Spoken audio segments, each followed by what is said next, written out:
Hey guys, what's up? It's Harley and I'm here today to do my April wrap up. Excuse me if I'm red. I was trying to wait it out, but it is taking forever to go away and I want to film this before the storm comes. So here we are.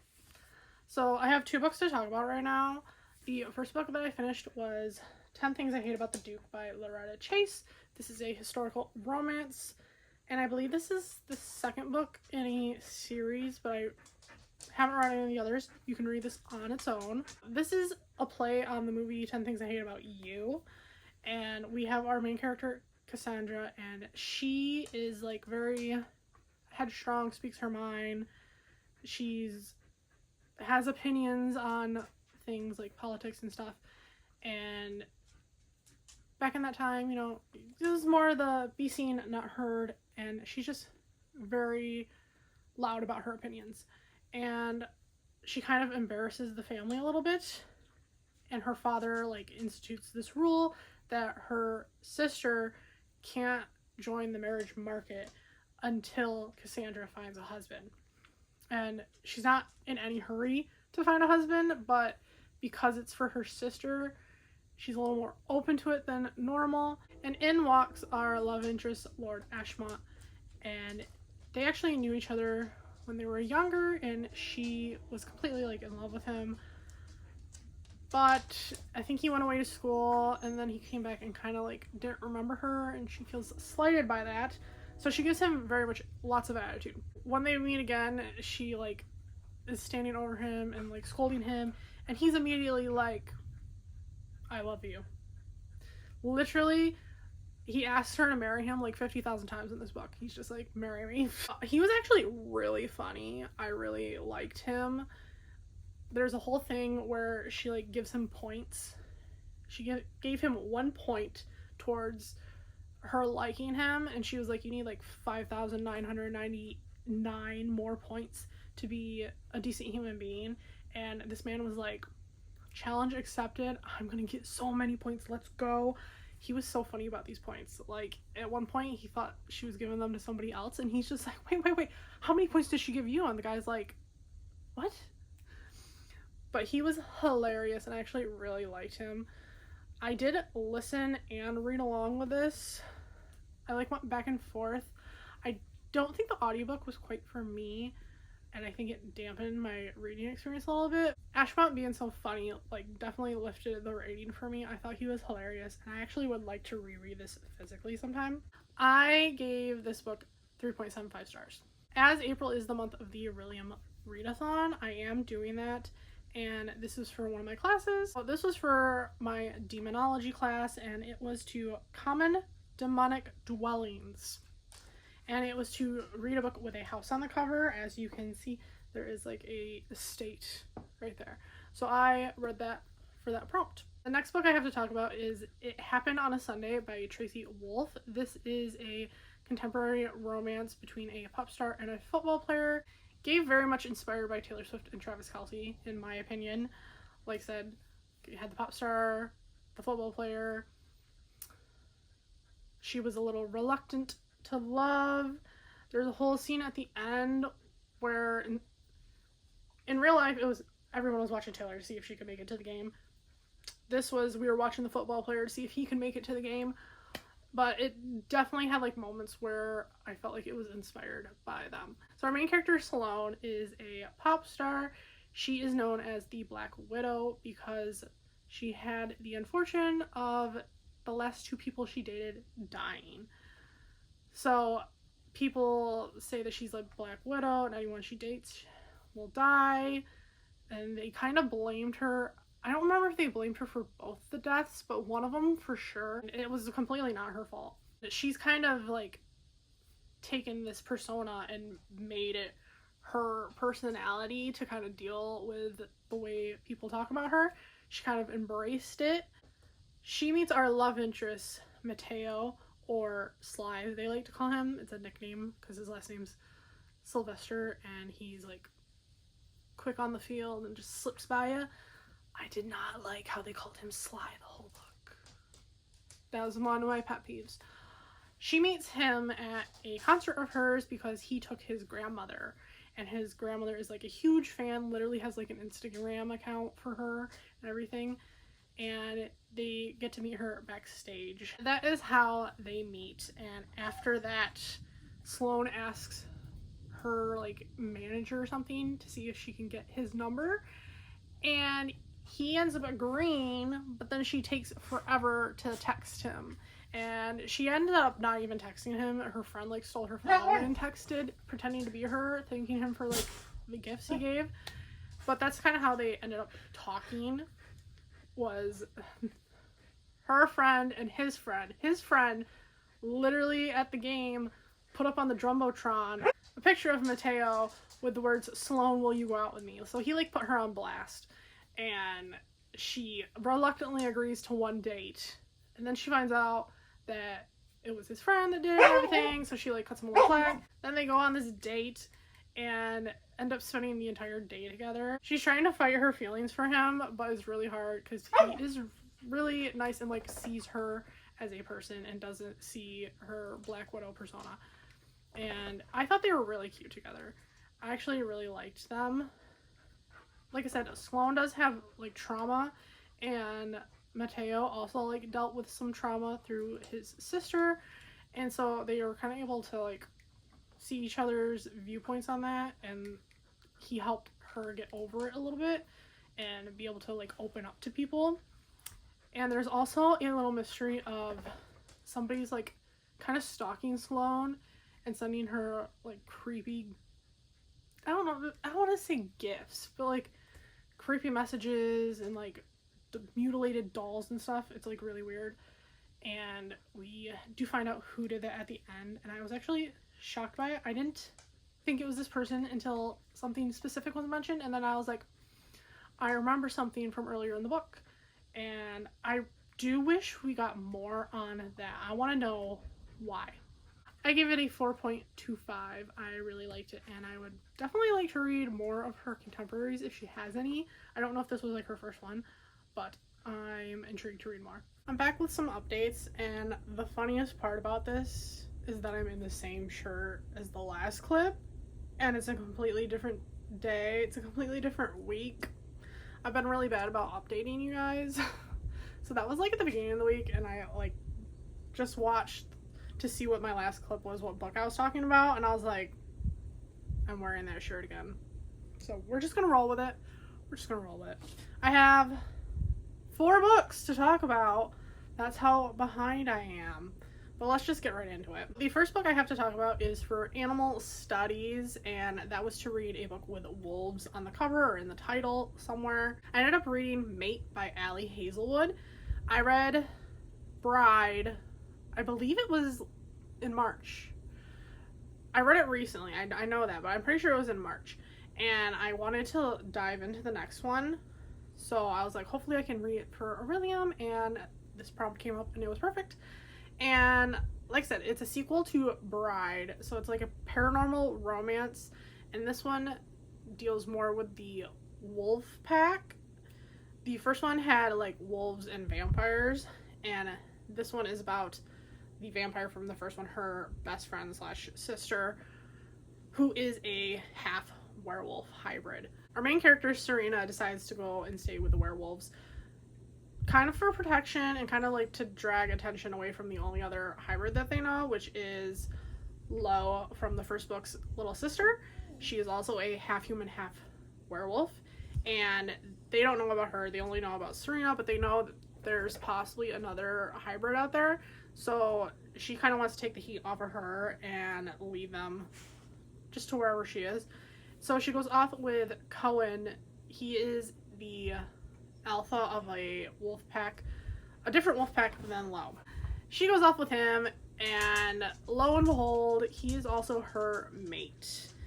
And he basically makes it seem like he doesn't want to be mates with her, when in reality he's like really super into her. You're the freaking cutest. I love you.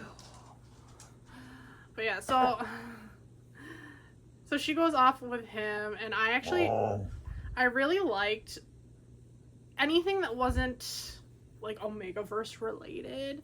I don't know too much about Omegaverse besides from what I watch other people reading. She's being so freaking cute. I love her. I love you. They just went out and played. I'm not really into the Omegaverse stuff, which was a little bit of a disappointment for this book. It did lessen my enjoyment of it a little bit. But I enjoyed like all the other parts.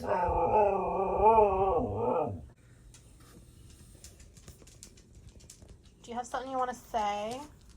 Do you want to say anything? Sansa? Nothing?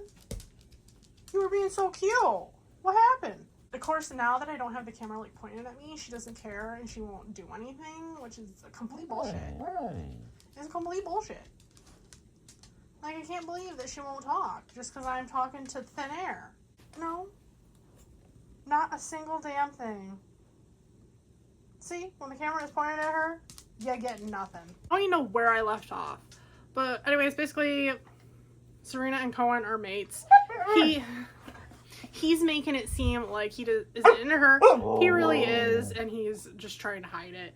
And she feels some pull to him, but she doesn't understand the mating thing. Because, like I said, she didn't grow up with the werewolves, so this is all new to her. And I really enjoyed, like, the outside of the Omegaverse stuff. Like, her and his pack, they were kind of funny because she likes to cook and she like offered to make them breakfast, and next thing you know, like they were showing up every day being like, is Serena here? Can she like cook a little breakfast? Like, you know, does she have anything just like laying around? Like, we don't want to inconvenience her or anything, but like, is she here? They were so funny like that, and I really enjoyed like that part, like the little kind of like found family. You didn't say a thing when I had the camera on you. Like, Omegaverse stuff I wasn't really into, and, like, that dampened my mood on the book, so I ended up giving that one a 3.75.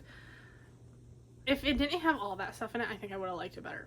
So, for my monthly read for Aurelium, it is to read a book with River in the title. So, for this, I read River of Shadows by Karina Halley. This is the first book in a series. I'm unsure what the series name is. I actually got this thinking it was a standalone, so I was a little surprised when I found out it was a series, and I was like, I didn't know if I wanted to commit to that. I just thought this was going to be a one and done. And I did start out, like, confused. This does follow, like, it was some kind of mythology that I don't know too much about, and because of that, they have, like, a bunch of, like, weird words and terms, and I was a little confused in the beginning.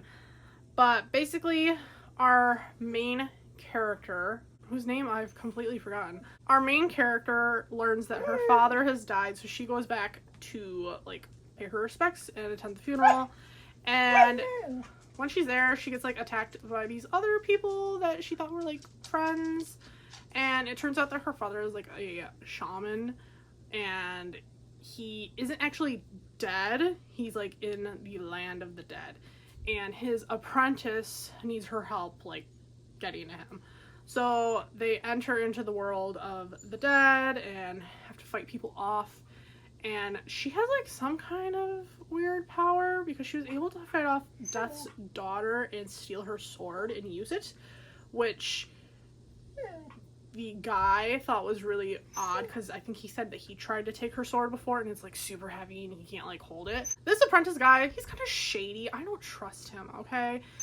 He kept disappearing and he eventually like disappears and she gets taken to Death and he like takes her as his prisoner and she makes a deal, kind of Beauty and the Beast like, where she's like, I will trade my father's freedom for me. So he gets sent back and she is Death's prisoner now, and like Beauty and the Beast, she gets to roam about, whatnot. And Death is very like mysterious and he's always wearing like a mask, and you get like all this lore about his like first wife and like how that came to be and everything, and how she could potentially be the new like queen of the underworld or whatever. And I actually really liked Death and our main character, whose name I still can't remember. I really liked them together. Oh, wait. I think her name was Hannah. Because it looked like Hannah, but they kept saying Hannah. Hannah. That's her name. That is her name. Okay, so I really liked Death and Hannah together. I don't know. I liked their chemistry together. And that is what's going to carry me on to the second book. I decided I'm going to check it out. Because the end left off on like a cliffhanger. Basically, she was about to become his bride. And the apprentice all of a sudden shows up. I don't know where Death is because nobody's seen him. But apprentice shows up to like take her away. And I was left wanting more. So I ended up giving that one 4 stars because it surprised me. I actually enjoyed it and I'm very curious to see where it goes. This next book was for elemental studies, which was to read a temperature word. So for that, I ended up reading Hot for Slayer by Allie Hazelwood. I'm on my Allie Hazelwood journey still. And I actually really enjoy that one. It's a like short novella kind of story. I listened to it on Audible. And basically this story is about a vampire and a vampire hunter. And for centuries, they've been like after each other. Their paths cross once again. And he actually ends up saving her for like another vampire. Oh my goodness. He ends up saving her from another vampire. But during this, he hits his head and he gets amnesia and doesn't remember anything. And she thinks about leaving him for dead. But then she's like, I can't. Like, my enemy, I have to save him. I have to help him out. So she's kind of trying to tell him, you are so freaking cute. Pain in my ass, but cute. So she kind of fills him in a little bit about who he is. She says that they're co-workers. And tells him that he's a bug exterminator. And she is... You're freaking cute. I forget what the term... She gonna do anything? She's gonna keep just sitting here. You know, I keep trying to show you guys her being cute, and literally nothing. I get nothing. You want cuteness? Here we go. Hi, baby. Hi, baby. Here, she'll be cute for you guys. Look at her. Look at her with her little toy in her mouth. The Goldens will be cute. The Goldens will be cute. Look, she's gonna get a toy. Carrot. Look, she's got. Daisy May's got a carrot. You gonna come up, Daisy May? There you go. See, look it. The Goldens are cute. They're cute. You're cute, but you're giving me nothing. So anyways, so she tells him that he's a bug exterminator and that she is a scientist that saves bugs, and that is why they're enemies. And like, he believes absolutely nothing she's saying. She's like, none of this sounds right. But he does not believe her when she says that they're nemesis. And that's like the one thing that's true. And during this whole thing, she starts like having like kind of feelings for him because she's like, I don't know, he's kind of hot, and like, I don't know, he keeps touching me, and she's like, I don't know. She's like, he has been trying to kill me all this time. Well, it turns out things might not be as she thought. I thought this was so fun. I loved it. I would have loved this to be longer and like got more depth to it. I gave Hot for Slayer 5 stars. The last book I read for my guild's book club, I am in Order of the Crescent for both of my characters. And our book was Agnes Aubert's Mystical Cat Shelter by Heather Fawcett. And this is like kind of like a cozy fantasy. I think I actually would have liked it to be cozier. So basically our main character Agnes is kind of down on her luck.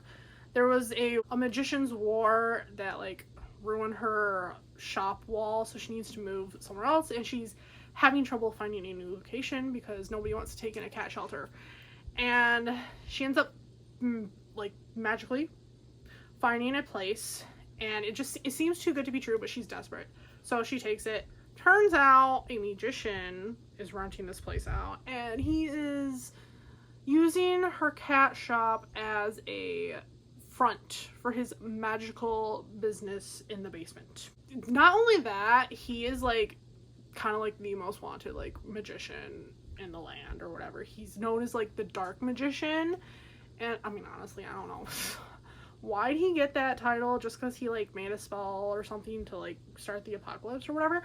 This man, he just wants to be left alone and just kind of play with magic. Like, that's all he wants. Oh, I actually really liked like the cat shelter part. I thought that was really fun. We like see all these different cats and she's trying to adopt them out, and she ends up getting the magician to help like enchant the cats to like lure people in and like pop off business.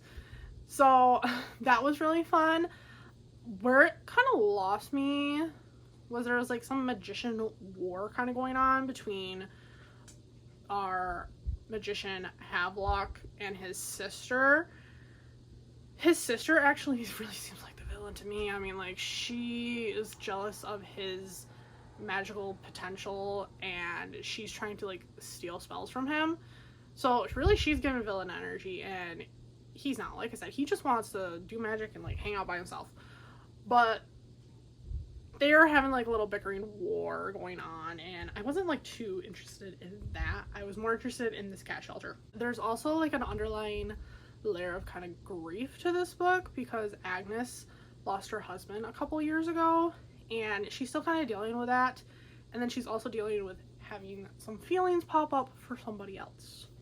But I ended up giving that one a 3.75 because it was fun, but like I said, the magical war thing kind of lost me. The doggies are munching on their little bones as usual because otherwise they yell at me. But I'm here to wrap up my April reading wrap up. I have 3 more books to talk about and we'll just hop right into it. The first book I have is A Good Girl's Guide to Murder by Holly Jackson.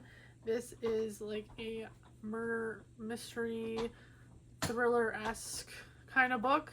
So it follows our main character Pip, and she decides that she's going to do a school project on a case from like 5 years ago about this girl that disappeared, and they assume that the girl died and that the boyfriend is the one who did it, and he ended up committing suicide. So it was like kind of a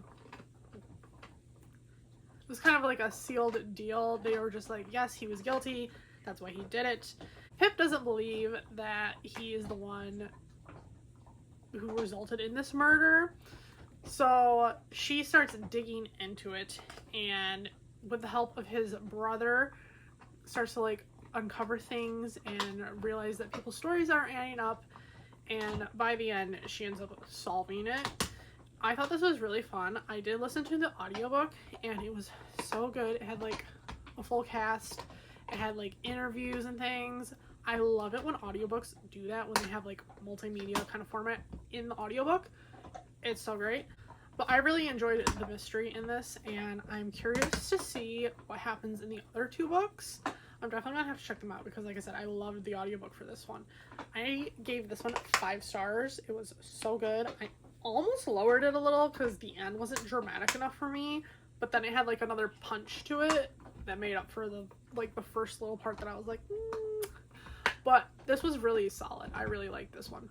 So I used this for the Conjuration class, and the prompt was to read the first enticing book you see on social media. And I actually saw something about season 2 of the show, so I counted that because I've been interested in this book, and I was like, well, maybe this is a sign. So I did pick it up, and I'm really glad that I did. The next book is The Wind Weaver by Julie Johnson. This is the first book in a newish fantasy series. I believe this came out last year, but I finally just picked it up. And I listened to the audiobook, but I also read along with this one. I feel like I was in a bit of a slumpy mood reading this, so this possibly could have been a 5-star read, but because I took so long reading it, it wasn't. In this book, our main character, Raya, is a half fae, half human, and basically they're trying to just like kill them off. So she gets captured in the beginning, but then she ends up getting saved by this like commander guy, and there's a whole thing with him. I don't want to like say like too much, but she ends up learning that she is a wind weaver. There's like some prophecy or something about like 4 revenants, and she is one of them. And there is a prince who is like the fire remnant and a king who is a water remnant, and they don't know who the earth one is. I believe they said that they've never found him in like all this time, because they live for quite a while. Like the prince and the king have been around for like centuries, I think, but the last Wind Weaver died, and so she is the new like reincarnation or something. And I really enjoyed this one. I enjoyed following Raya, and I liked her personality, and it was interesting to see her learning about her abilities. The prince and the king have very differing views on how to approach her like training. The prince is kind of like, you know, you have to be careful, you don't want to do too much, this and that. The king is kind of like, just go for it, you know, like you gotta learn your ability somehow. And I'm very curious to see what's gonna happen in book 2. Like I said, I was in a bit of a reading slump reading this, so it could have been 5 stars, but ultimately I ended up giving it 4, just because it took me so long to read, and I couldn't like, my brain could not like wrap it up in a comprehensible like time period. And so like I was forgetting things that happened in the beginning. I just kind of like had the ending vibes. So I was like, well, I'm gonna settle on a 4. If I ever reread this, I might like up the rating. But I did do a mix of the audiobook and the physical book. I started with the audiobook and I really liked Raya's voice, but when it was the guy characters, I couldn't differentiate between who was who, and that like really made me struggle. So I ended up switching to like physically reading, and then I did not want to physically read, and it wasn't because of this book. I don't know, I haven't been like physically reading a lot lately. It was just a real struggle like picking up the book and like actually reading it. But I did end up really enjoying this though. This was for Spells and Incantations, and the prompt was to read a bestseller, and I googled to see if this one was, and it was on the list, so I counted it. And the last book I have to talk about is First Time Caller by B.K. Borison. This is the first book in the Heartstrings series. I don't know how many books it's gonna be. I know there's 2 so far. But I got the Illumicrate. Well, it's not Illumicrate specific. Afterlight. I got the Afterlight edition, and I've been sitting on it for a while. But when I saw the prompt for this one, I was like, I think it's time. I think it's time to read this. So I decided to pick it up. I did listen to the audiobook, and I really loved the audiobook. I thought it was really good. Once again, this kind of has like a mixed media kind of format. The premise of this is our main character's daughter calls into this radio show wanting advice for how to get her mom to date, because her mom has been like single her whole life, and she just thinks that she's kind of lonely, and she would like her to like go out and find someone and be happy. So her mom overhears her on the phone like late at night talking to someone, and her mind like immediately goes to pervert. She is talking to a pervert late at night. So she like takes the phone from her, and she's just like, who is this? Turns out she's on the radio. Her daughter called into this radio show and is getting advice from this guy, and it kind of goes from there. Basically, they kind of like part ways, but then I don't know how, but they end up like finding her and asking her if she would like to come on the show, and she kind of agrees. And so they do like little segments together every now and then, and it's really good ratings for the radio show. They've been struggling for a while, and her clip had like made it go viral, and so people are tuning in. They want to find Lucy's love. They're very invested in her journey, and at first Aiden is a little reluctant, but then he ends up liking having her around, and it's a story about them two surprisingly falling in love with each other. Not surprising to the fans, but to them, they didn't see it coming. I thought this was so freaking cute. I absolutely loved it. Like I said, the audiobook, fantastic. I'm definitely gonna check out the second book, but I gave this one 5 stars. I thought it was so good. I really liked Lucy and Aiden's chemistry. They were so cute. It was like one of them kicking, giggling, having the greatest time reading. And this was for restoration. It was ask for like 5-star reads and pick one, and this is the one I ended up picking. And those were all the books that I read in April. As you can see, I didn't really have a tall physical stack. I read 9 books, but I only own 4 of them physically. But I mean, 3 out of the 4 I really enjoyed a lot, and I did actually really like this one. Just, I need to reread it, I think. I think I need to give it another chance. But I did pass Aurelium. Wesley succeeded in his spring equinox. He was working on his 3 callings.